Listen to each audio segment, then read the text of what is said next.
Hi, my name is Ethan Nowaski, and this is the Weak Floor Explainer video with Chapter 16, Question 48. The question asks, oil explorers set off explosives to make loud sounds, then listen for the echoes from underground oil deposits. Geologists suspect that there is oil under 500-meter deep Lake Physics.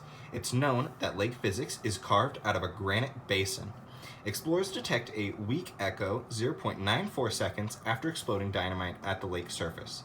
If it's really oil, how deep will they have to drill into the granite to reach it?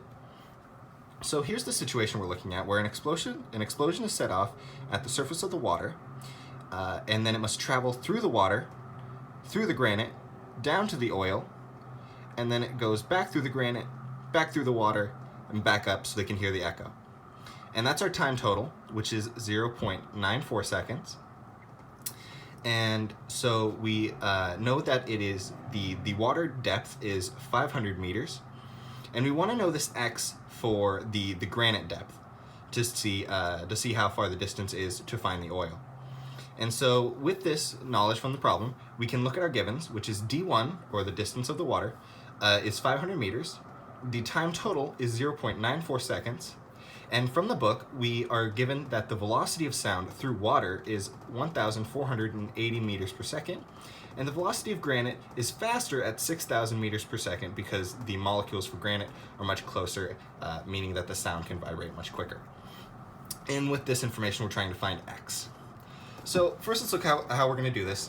And first things first, we need to look at our time total, which is 0.94 seconds, which tells us the total time that this operation needs to take, but it doesn't tell us how long it takes just for the sound to get to the oil.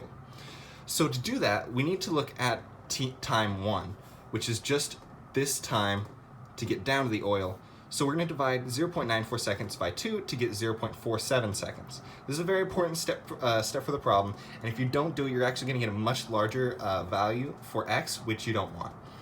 And then next, what we're going to do is, because we know time, and we can, we're going to rearrange our velocity is equal to distance over time problem to get time is equal to distance over velocity.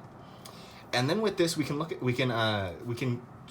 change this into an actual problem that we can use, which is the time 1, which we solved for 0.47 seconds, is equal to the distance through the water, which we do know, in a ratio to the time it takes for meters per second for sound to travel through water, and then plus the distance x through the granite over the velocity granite.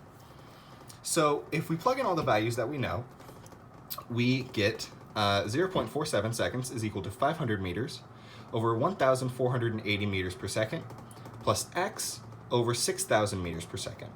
And if we solve for x here, we can easily get 793.02 meters for x. So that's our final answer right here, 793.02 meters for x. That is the distance of this granite. Thank you.